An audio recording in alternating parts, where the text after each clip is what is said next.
Hey goalies, welcome to part 2 of the private goalie training sessions. If you didn't get a chance to watch part 1, definitely check that out.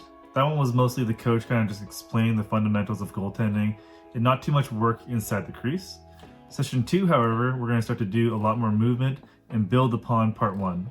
We're going to start to build up the intensity and start to really challenge my over 40 physical fitness.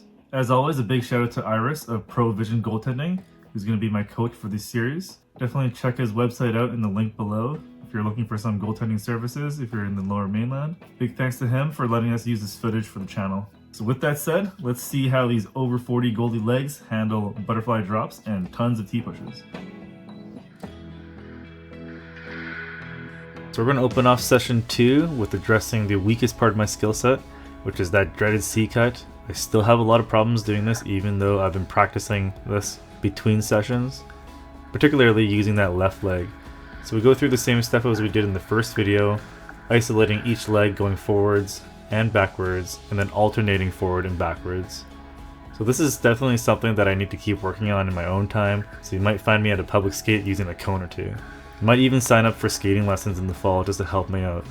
The good thing about the C-cuts is when I do the alternating ones, it's a little bit easier for me to do. So in this second session we have to share the ice with another goalie, so you'll notice in the back across there you get this like super pro goalie practicing, and here I am kind of just stumbling around these C-cuts.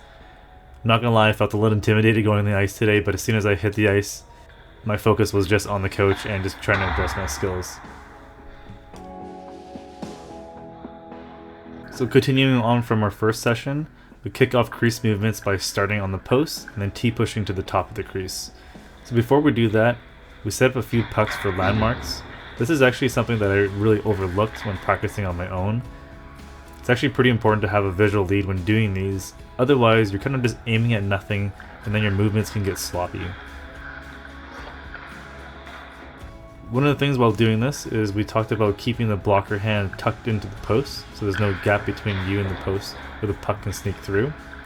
Same goes with the other side except with the glove hand. So this is such a simple drill, but I did find it challenging like I did in the last video, stopping at the top of the crease and being set properly. Definitely a staple drill that happens often in game situations, where the puck comes out into the slot from behind the net.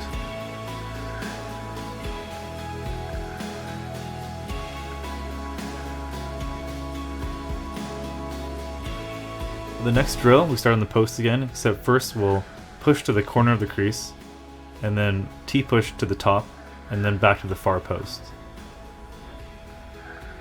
So as I'm doing this movement, anything that requires me to stop with my left foot is always tricky. I think it's pretty clear that I need to work on drills focusing using my left leg more going forward, maybe even hitting the gym and strengthening it up a little bit.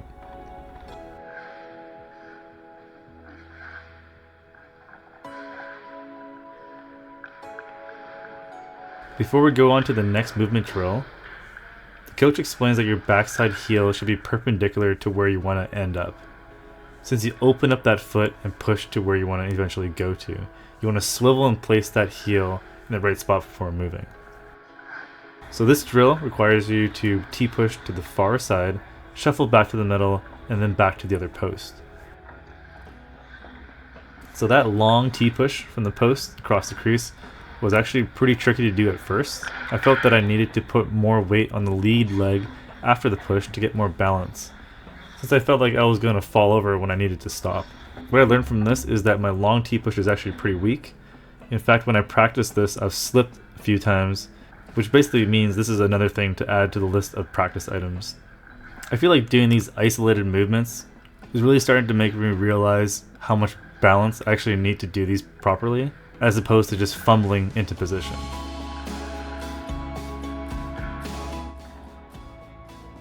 So now we're going to start to get into the leg burners. So for this drill, we're going to start from the post, push to the corner of the crease, drop into a butterfly, and then recover to the middle, and then back to the other post. So this is definitely a great drill to test your endurance, and just making sure that you're getting up with the proper backside leg. So what I mean by that is recovering with the leg that you're going to end up pushing with. I really have to slow things down and actually think about this when I use my left leg to get up. It's always that left leg that's getting me. So one thing the coach also pointed out was to have a slight forward bend when dropping into the butterfly, rather than being straight up and down. That way you can have your gloves over the puck. So doing these movement drills in isolation really opened my eyes to think about how imprecise my current movements are. Whether that be a lack of balance, not using the proper recovery leg. Each time I do one of these movements, I feel a lack of confidence when I first start them, but as I keep doing them, I feel more confident I can get to the spot that I need to be. So I feel that if I can get these moves nice and precise, I'll be much more confident during games when moving around the crease.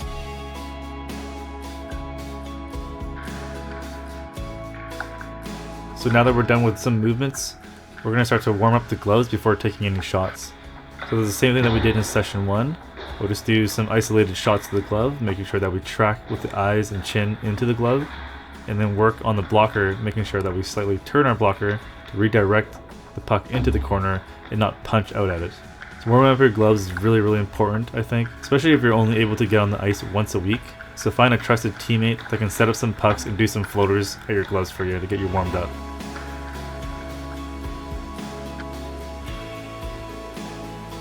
So now that we're done with the gloves, we're going to start working on some stick saves. So as I mentioned in the last video, I've never actually practiced stick saves, so this is really awesome for me to do. So when you're doing stick saves, you don't want to swat at the puck, but rather angle it and use the puck's momentum to redirect it into the corner. So when I first started doing these, my stick was angled quite flat or perpendicular to the ice.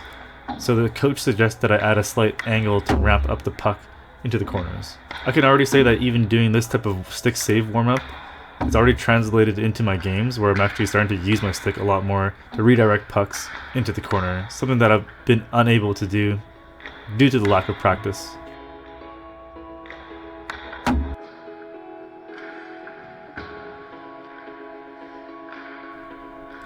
Alright, so all this warm-up, now it's time to test my over 40 endurance with some real shots.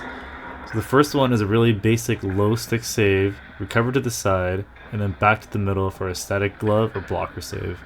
I'm not gonna lie, doing this a few times, I was already starting to feel it in the legs. One of the bad habits I have is I always use the right leg to get up, you'll see here.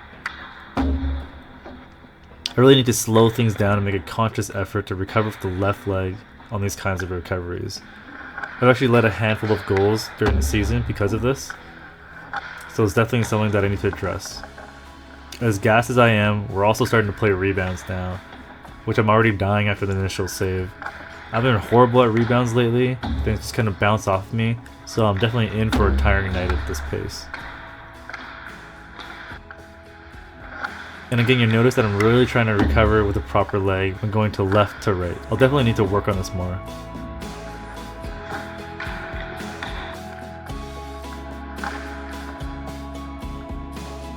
So we finish off the session by doing the same drill, except that the second shot will be moving shot, meaning I have to use my shuffles to get into position. You'll notice here that I'm really trying to think about making sure that I use my left leg on the recovery here. The thing that's important here is to just slow things down and take your time, especially when you're trying to break a habit.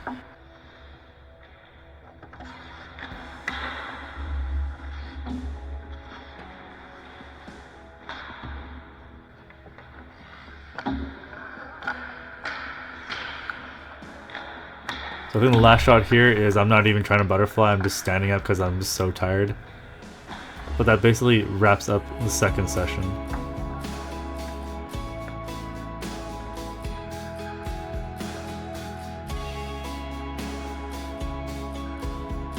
I hope you guys enjoyed that one because my legs did not.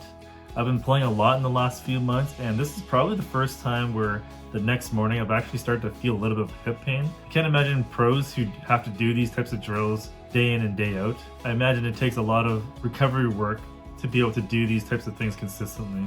So like in the first session, I'm going to take away a few key points from this one and make sure that I work on these skills when I have open ice or on the synthetic ice. That way, what I'm learning during these sessions actually stick. So from the key points that I'm going to take away is going to be those pesky C cuts, which I still cannot do. Start practicing doing longer T pushes across the crease, making sure that I recover with the proper backside leg, and just start to think about my overall fitness level and what I can add to my workouts in between sessions to make sure that I can keep up with these drills. So if some of you are wondering how I felt like after doing these sessions, well, I like to be a little bit more patient with the results and not jumping to conclusion. In a nutshell, I feel a lot more confident skating after doing these drills with the coach. And the thing is, when you're more confident skating, you're more able to get into the proper position and let the puck hit you, as opposed to scrambling and fumbling into position and hoping the puck hits you, if that makes any sense. So we do have another session after this one, so definitely stay tuned for that. That'll be coming up in the next few weeks. This one definitely felt like a leg day for me, basically,